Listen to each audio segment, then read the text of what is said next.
എൻ്റെ പേര് വിഷ്ണു. എൻ്റെ സുഹൃത്ത് രാഹുലിൻ്റെ നാട്ടിൽ പൂരത്തിന് വന്നപ്പോൾ ഉണ്ടായ അനുഭവമാണിത്.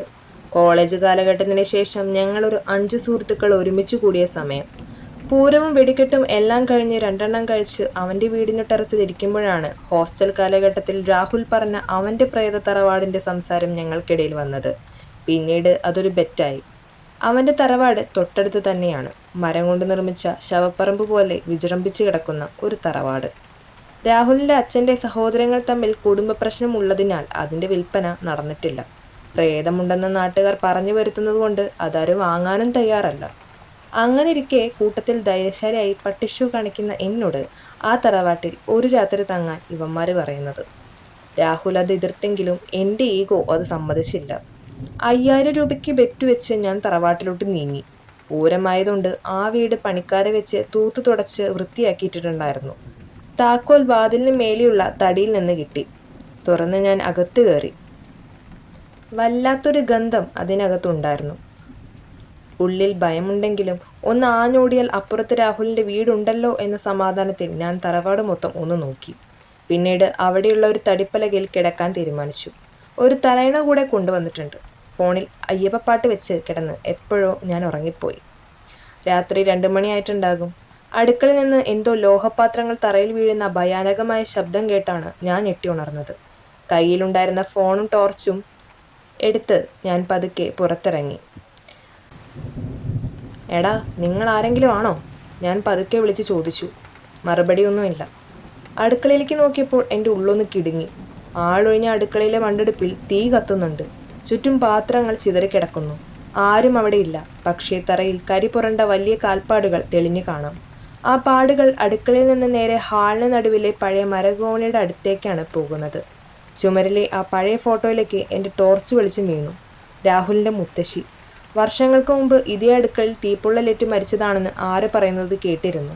ഫോട്ടോയിലെ ആ സ്ത്രീയുടെ കണ്ണുകൾ എന്നെ നോക്കി ചിരിക്കുന്നത് പോലെ തോന്നി. ആ നിമിഷം പെട്ടെന്ന് മുകളിലെ ഗോവണിപ്പണികൾക്കിടയിലൂടെ ഒരനക്കം. ഞാൻ ടോർച്ച് അങ്ങോട്ട് തിരിച്ചു. അവിടെ ആ ഇരുട്ടിൻ്റെ മറവിൽ ഒരു സ്ത്രീരൂപം.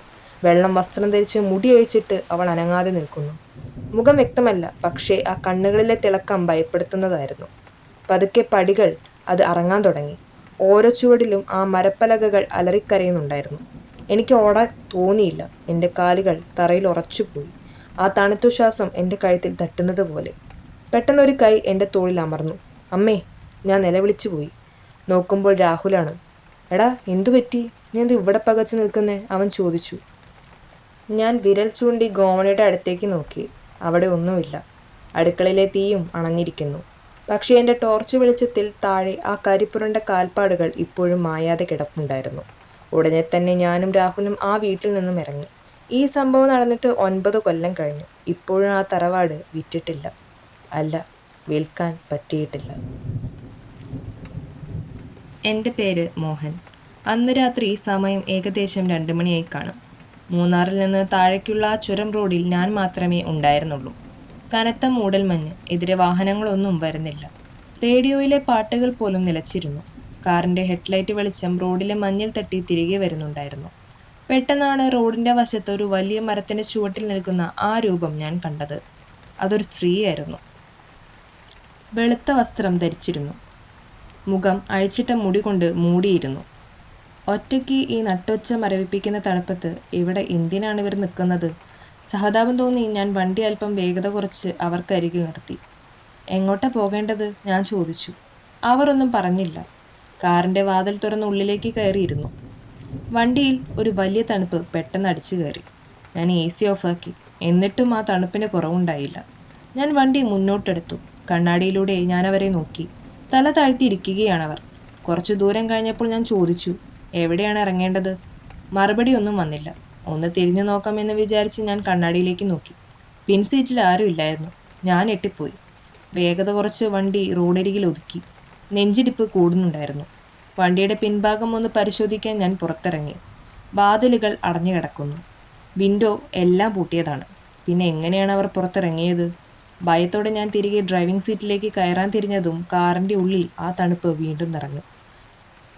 തൊട്ടടുത്ത സീറ്റിൽ ഞാൻ കണ്ണു തുറന്ന് നോക്കിയപ്പോൾ കണ്ടത് ആ സ്ത്രീയുടെ മുഖം തൊട്ടരികിൽ. മുടിയിഴകൾക്കിടയിലൂടെയുള്ള ആ കണ്ണുകൾ എന്നെ തന്നെ നോക്കുന്നുണ്ടായിരുന്നു. ആ നിമിഷം എൻ്റെ ബോധം പോയി. പിറ്റേന്ന് രാവിലെ നാട്ടുകാരാണ് റോഡരികിൽ കിടക്കുന്ന വണ്ടിയും അതിൽ അവശനായി കിടക്കുന്ന എന്നെയും കണ്ടത്. അവിശ്വസനീയമായി തോന്നുമെങ്കിലും രാത്രികാലങ്ങളിൽ ഒറ്റയ്ക്ക് യാത്ര ചെയ്യുമ്പോൾ ഇത്തരം തോന്നലുകൾ പലർക്കും ഉണ്ടാകാറുണ്ട്. എൻ്റെ പേര് സന്തോഷ്. ഈ സംഭവം നടക്കുന്നത് 15 വർഷങ്ങൾക്ക് മുമ്പ് പാലക്കാടുള്ള ഒരു പഴയ ക്വാർട്ടേഴ്സിലാണ്. എൻ്റെ റെയിൽവേ ഉദ്യോഗത്തിൻ്റെ ഭാഗമായിട്ടാണ് ഞാൻ അവിടെ എത്തുന്നത്. ചുവരുകളിൽ പായൽ പിടിച്ച ഒരു ചെറിയ വീട്. ആ വീട്ടിൽ താമസം തുടങ്ങിയപ്പോൾ മുതൽ എനിക്ക് തോന്നിയൊരു പ്രത്യേകത അവിടുത്തെ വായുവിന് എപ്പോഴും ഒരു തണുപ്പായിരുന്നു. ഉച്ചവെയിലത്ത് പോലും വീടിനുള്ളിൽ ഒരു മരവിപ്പ് പടർന്നു നിൽക്കും. ഒരു ഞായറാഴ്ച ഉച്ചയ്ക്ക് വീട്ടിൽ മറ്റാരുമില്ലാത്ത സമയത്ത് ഞാൻ ഹാളിനോട് ചേർന്നുള്ള മുറിയിൽ ഇരിക്കുകയായിരുന്നു. ജനാലയിലൂടെ നോക്കിയാൽ കാണുന്ന അപ്പുറത്തെ മുറ്റത്ത് ഒരു പഴയ പ്ലാവുണ്ട്. അതിൽ പണ്ട് ആരോ കിട്ടിയ ഒരു ഊഞ്ഞാൽ ഇപ്പോഴുമുണ്ട്. കാറ്റില്ലാത്ത ആ ഉച്ചനേരത്ത് ജനാലയ്ക്ക് പുറത്ത് എന്തോ ഒരു അനക്കം കണ്ട് ഞാൻ നോക്കി. ആ ഊഞ്ഞാൽ ആടുന്നുണ്ട്. വെറുതെ ഒരു കാറ്റത്ത് ആടുന്നത് പോലെയല്ല, ആരോ അതിലിരുന്ന് ആണി ചവിട്ടി ആടുന്നത് പോലെ. ഞാൻ ജനാലയ്ക്കൽ ചെന്ന് നോക്കി. പെട്ടെന്ന് ഊഞ്ഞാലാട്ടം നിന്നു. പക്ഷേ ഭയം പടർന്നത് അപ്പോഴല്ല, ഞാൻ തിരിഞ്ഞ് മുറിയിലേക്ക് നടക്കാൻ തുടങ്ങിയപ്പോഴാണ്. എൻ്റെ പുറകിലെ കണ്ണാടിയിൽ ഞാനൊരു നിഴൽ കണ്ടു. എൻ്റെ തോളിൽ തൊട്ടുരുമ്മി നിൽക്കുന്ന ഒരു ചെറിയ പെൺകുട്ടി. അവരുടെ കൂടെ ഒരു വൃദ്ധ. ശരീരം മുഴുവൻ ചെളിയും വെള്ളവും പറ്റിപ്പിടിച്ചിരിക്കുന്നു. അവൾ കണ്ണാടിയിലൂടെ എന്നെ നോക്കി ചിരിച്ചു. ആ ചിരിയിൽ മനുഷ്യസഹജമായ ഒന്നും ഉണ്ടായിരുന്നില്ല. ഞാൻ പേടിച്ച് വിറച്ച് കണ്ണുകൾ അടച്ചു. സെക്കൻഡുകൾക്ക് ശേഷം കണ്ണു തുറന്നപ്പോൾ അവൾ അവിടെയില്ല, ആ വൃദ്ധയുമില്ല. പക്ഷേ മുറിയിലാകെ ചെളി മണക്കുന്ന വെള്ളത്തിൻ്റെ ഒരു ഗന്ധം നിറഞ്ഞു നിന്നു. ഞാൻ താഴെ നോക്കിയപ്പോൾ എൻ്റെ കാലിനടുത്ത് 2 ചെറിയ നനഞ്ഞ കാൽപ്പാടുകൾ. അന്ന് രാത്രി എനിക്ക് പനി പിടിച്ചു. പിന്നീട് അറിഞ്ഞത് വർഷങ്ങൾക്ക് മുമ്പ് ആ മുറ്റത്തെ കിണറ്റിൽ വീണ് മരിച്ച ഒരു വൃദ്ധയെയും കുട്ടിയെയും കുറിച്ചാണ്. അന്ന് തന്നെ ഞാൻ ആ വീട് ഒഴിഞ്ഞു. എൻ്റെ മുത്തശ്ശൻ്റെ തറവാട് വിൽക്കുക എന്നതായിരുന്നു ആ യാത്രയുടെ ലക്ഷ്യം. വയനാട്ടിലെ ആ പഴയ വീട്. പകൽ നേരത്ത് പോലും വെളിച്ചം കടക്കാത്ത കട്ടിയുള്ള മരച്ചുവരുകൾ. അവിടെ എത്തിയപ്പോൾ ഒരു തരം മടുപ്പിക്കുന്ന മൗനം അവിടെ ഉണ്ടായിരുന്നു. ആദ്യത്തെ ദിവസം ഞാൻ മെയിൻ ഹാളിൽ കസാരയിട്ട് ഇരുന്ന് പ്രമാണങ്ങൾ പരിശോധിക്കുകയായിരുന്നു. സമയം വൈകുന്നേരം 4 മണി. പുറത്ത് പക്ഷിമൃഗാദികളുടെ ശബ്ദം പോലും കേൾക്കാനില്ലാത്ത അത്രയും നിശബ്ദത. ഒരു ഈച്ചക്കുഞ്ഞു പോലും അവിടെയില്ല. പെട്ടെന്നാണ് അത് ഞാൻ ശ്രദ്ധിച്ചത്. ഞാൻ കുടിക്കാൻ വെച്ചിരുന്ന വെള്ള ഗ്ലാസ്സിലെ വെള്ളം പതിയെ അനങ്ങുന്നു. പുറത്ത് കാറ്റില്ല, ഫാനില്ല. ആ ഒരൊറ്റ സംഭവം മാത്രം മതിയായിരുന്നു എൻ്റെ ഉള്ളിൽ ഒരു ചെറിയ അസ്വസ്ഥത വിതയ്ക്കാൻ. ഞാനത് വെള്ളം വെക്കുന്നതിൻ്റെ വൈബ്രേഷൻ ആവാമെന്ന് സ്വയം വിശ്വസിപ്പിച്ചു. പക്ഷേ ആ ഗ്ലാസ്സിൽ നോക്കുമ്പോൾ എൻ്റെ പ്രതിബിംബത്തിനപ്പുറം ആ മുറിയിലെ വെളിച്ചം കുറയുന്നത് പോലെ എനിക്ക് തോന്നി. 2-ാം ദിവസം യുക്തിക്ക് നിരക്കാത്ത കാര്യങ്ങളായിരുന്നു നടന്നത്. രാത്രിയിൽ ഉറക്കം വരാതെ ഞാൻ കട്ടിലിൽ കിടന്നു. വീടിൻ്റെ നടുമുറ്റത്ത് നിന്ന് പതിയെ ഒരു ശബ്ദം കേട്ടു. ആരോ ദീർഘശ്വാസം എടുക്കുന്നത് പോലെ. അത് എലിയോ മറ്റോ ആയിരിക്കില്ല, കാരണം ശ്വാസത്തിൻ്റെ ആ താളം കൃത്യമായിരുന്നു. ഞാൻ ഫോൺ ടോർച്ച് തെളിച്ച് നടുമുറ്റത്തേക്ക് നോക്കി. ശൂന്യത മാത്രം. പക്ഷേ അവിടെ മണ്ണിൽ ഒരാൾ നടന്നതിൻ്റെ അടയാളം കണ്ടു. ഞാൻ രാവിലെ അത് തൂത്തുവാരിയിരുന്നു. ആ പാദമുദ്ര എൻ്റേതല്ല, തീർത്തും വിചിത്രമായ വളരെ വലിയ പാദങ്ങൾ. അന്ന് രാത്രി ഞാൻ ഉറങ്ങിയില്ല. ഓരോ തവണ കണ്ണടയ്ക്കുമ്പോഴും ആരോ എൻ്റെ കട്ടിലിൻ്റെ അരികിൽ നിന്ന് എന്നെ നോക്കി നിൽക്കുന്നതായി എനിക്ക് തോന്നി. ഞാൻ ലൈറ്റിട്ടാൽ അവിടെ ആരും കാണില്ല. പക്ഷേ ലൈറ്റ് ഓഫ് ചെയ്ത് 5 മിനിറ്റ് ആകുമ്പോഴേക്കും ആ സാമീപ്യം അവിടെ ഉണ്ടാകും. വിയർപ്പും പഴയ തുണിയുടെയും മണ്ണും കലർന്ന ഒരു ഗന്ധം. അത് ശ്വസിക്കുമ്പോൾ തന്നെ ശ്വാസം മുട്ടുന്നത് പോലെ തോന്നും. 3-ാമത്തെ ദിവസം. അന്ന് ഞാൻ തീരുമാനിച്ചു, ഈ വീട് എനിക്ക് വിൽക്കാൻ കഴിയില്ല. ഇവിടുത്തെ അന്തരീക്ഷം എന്നെ വല്ലാതെ അലട്ടുന്നു. വീടിൻ്റെ പുറകിലെ ഗോഡൗൺ പോലെയുള്ള ആ വലിയ മുറിയിലേക്ക് ഞാൻ വെറുതെ ഒന്ന് നോക്കി. വാതിൽ പകുതി തുറന്നു കിടക്കുന്നു. അതിനുള്ളിൽ എൻ്റെ മുത്തശ്ശൻ ഉപയോഗിച്ചിരുന്ന പഴയ കസാരയും ചില പുസ്തകങ്ങളും മാത്രം. പക്ഷേ കസാരയ്ക്ക് നേരെ താഴെ തറയിൽ ഒരു ചെറിയ ചോരത്തുള്ളി വീണ് കിടപ്പുണ്ട്. ഞാനത് തുടയ്ക്കാൻ കുനിഞ്ഞു. അത് ഉണങ്ങിയ രക്തമല്ല, ഇപ്പോഴും ഈർപ്പമുള്ളത്. അത് കണ്ടതും ഞാൻ അവിടെ നിന്ന് ഇറങ്ങി ഓടി. കാറിലേക്ക് കയറി സ്റ്റാർട്ട് ചെയ്യുമ്പോൾ ഞാൻ തിരിഞ്ഞു നോക്കി. ഒരു രൂപം ജനാലയ്ക്കരികിൽ നിൽക്കുന്നുണ്ടായിരുന്നു. എനിക്ക് തീരെ പരിചയമില്ലാത്ത ഒരാളായിരുന്നു. അയാളുടെ മുഖത്ത് ഭാവങ്ങളില്ലായിരുന്നു, വെറും ശൂന്യത മാത്രം. ഞാൻ നാട്ടിലെത്തിയിട്ട് മാസങ്ങൾ കഴിഞ്ഞു. ഇപ്പോൾ ഞാൻ താമസിക്കുന്നത് വലിയ നഗരത്തിലാണ്.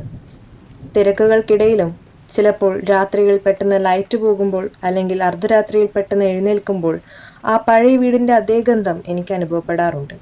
ആ വീട് ഞാൻ വിട്ടുപോകുന്നെങ്കിലും അതെന്നെ വിട്ടു പോയിട്ടില്ല. എനിക്കിപ്പോഴും തോന്നുന്നു ആ വീട് എന്നെ കാത്തിരിക്കുകയാണെന്ന്.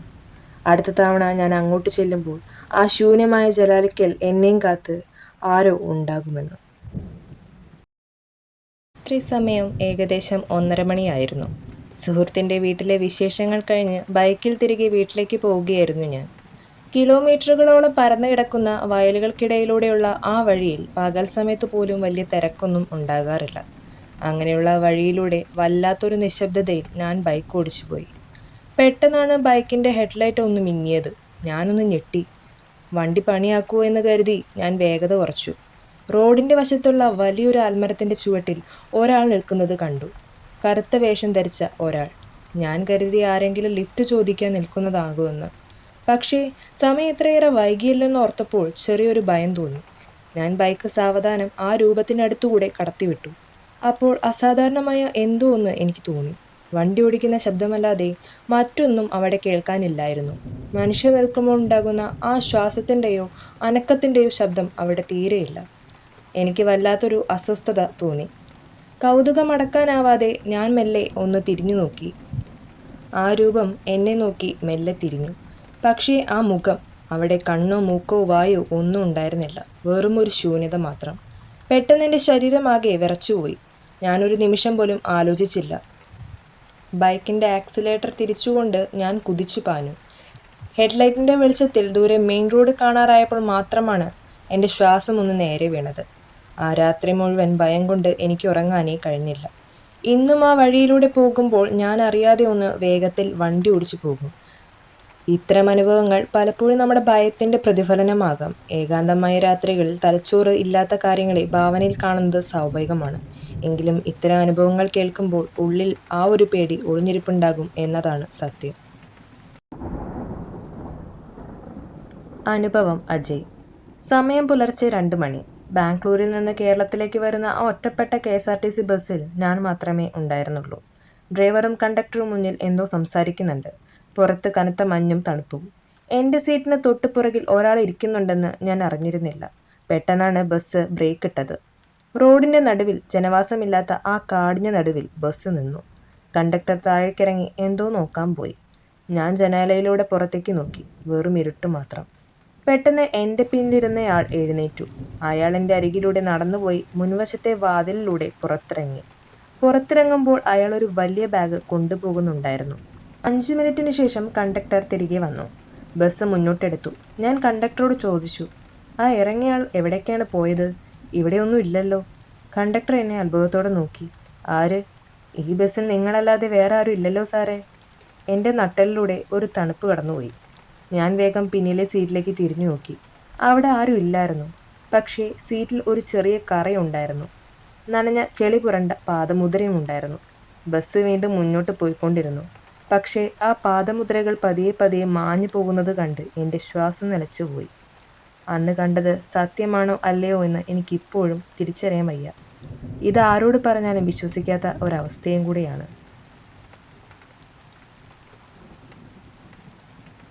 ലക്കിടിയിലെ ചങ്ങലമരം. ഇതൊരു കഥയല്ല, മറിച്ച് വയനാട്ടിൽ നിന്നും കാണാൻ കഴിയുന്ന ഒരു സത്യമാണ്. ഈ അനുഭവത്തിന് പിന്നിൽ ഒരാത്മാവിൻ്റെ കരളലിയിക്കുന്നതും എന്നാൽ ഭയപ്പെടുത്തുന്നതുമായ ചരിത്രമുണ്ട്. ബ്രിട്ടീഷ് ഭരണകാലത്ത് വയനാട്ടിലേക്കുള്ള എളുപ്പവഴി കണ്ടെത്തിയത് കരിന്തണ്ടൻ എന്ന ഗോത്രയുവാവായിരുന്നു. എന്നാൽ ഈ കണ്ടുപിടുത്തത്തിൻ്റെ കീർത്തി തട്ടിയെടുക്കാൻ ഒരു ബ്രിട്ടീഷ് എഞ്ചിനീയർ കരിന്തണ്ടനെ ചതിച്ചു കൊന്നു. ആ യുവാവിൻ്റെ ആത്മാവ് അടങ്ങാതെ ആ ചുരത്തിൽ അലഞ്ഞു നടന്നു എന്നും രാത്രികാലങ്ങളിൽ ആ വഴി പോകുന്ന യാത്രക്കാരെ ഭയപ്പെടുത്തി അപകടത്തിൽപ്പെടുത്തി എന്നും വിശ്വസിക്കപ്പെടുന്നു. ഒരു ഡ്രൈവറുടെ അനുഭവമാണ് ഞാനിപ്പോൾ പങ്കുവയ്ക്കാൻ പോകുന്നത്. ഏകദേശം 15 വർഷം മുമ്പ് ഒരു രാത്രിയിൽ ലോറിയുമായി ചുരമിറങ്ങുകയായിരുന്നു പ്രകാശൻ എന്ന ഡ്രൈവർ. ലക്കിടി എത്തുന്നതിന് മുൻപായി റോഡരികിൽ ഒരാൾ കൈ കാണിക്കുന്നത് അയാൾ കണ്ടു. ഈ പാതിരാത്രിയിൽ ആരാണ് കരുതി വണ്ടി നിർത്തിയപ്പോൾ ഉയരം കൂടിയ ഒരു മനുഷ്യൻ വണ്ടിയിൽ കയറിയിരുന്നു. പ്രകാശൻ പലതവണ സംസാരിക്കാൻ ശ്രമിച്ചെങ്കിലും അയാൾ മറുപടി നൽകിയില്ല. വണ്ടിക്കുള്ളിൽ പെട്ടെന്ന് അസാധാരണമായ തണുപ്പ് അനുഭവപ്പെടാൻ തുടങ്ങി. വളവ് തിരിയുന്നതിനിടെ മിററിലൂടെ നോക്കിയ പ്രകാശൻ ഞെട്ടിപ്പോയി. സീറ്റിൽ ആരുമുണ്ടായിരുന്നില്ല. എന്നാൽ ആ സീറ്റിൽ വിയർത്തതുപോലെ ഒരു നനവ് അപ്പോഴും ബാക്കിയുണ്ടായിരുന്നു. ഇതുപോലെ പല അനുഭവങ്ങളും പല ഡ്രൈവേഴ്സിനും അവിടെ ഉണ്ടായെന്ന് പറയുന്നു. പിന്നീട് കരിന്തണ്ടൻ്റെ ആ ആത്മാവിനെ ആവാഹിച്ച് അവിടുത്തെ ഒരു വലിയ മരത്തിൽ ചങ്ങല കൊണ്ട് ബന്ധിച്ചു എന്നാണ് വിശ്വാസം. ഇന്നും ആ മരത്തിൽ ചങ്ങല വളരുന്നുണ്ടെന്ന് നാട്ടുകാർ പറയുന്നു. നിങ്ങൾക്ക് ഇതുപോലെയുള്ള പ്രേതാനുഭവങ്ങൾ ഉണ്ടെങ്കിൽ എന്തായാലും ഷെയർ ചെയ്യാൻ മറക്കരുത് കേട്ടോ. ഒന്നെങ്കിൽ കമൻറ്റ് ബോക്സിലോ അല്ലെങ്കിൽ ഡിസ്ക്രിപ്ഷൻ ബോക്സിൽ കൊടുത്ത ഇമെയിൽ ഐ ഡിയിൽ അയച്ചാലും മതി. കാണുന്ന എല്ലാവരും സബ്സ്ക്രൈബ് ചെയ്യാനും മറക്കരുത് കേട്ടോ. Okay bye, good night.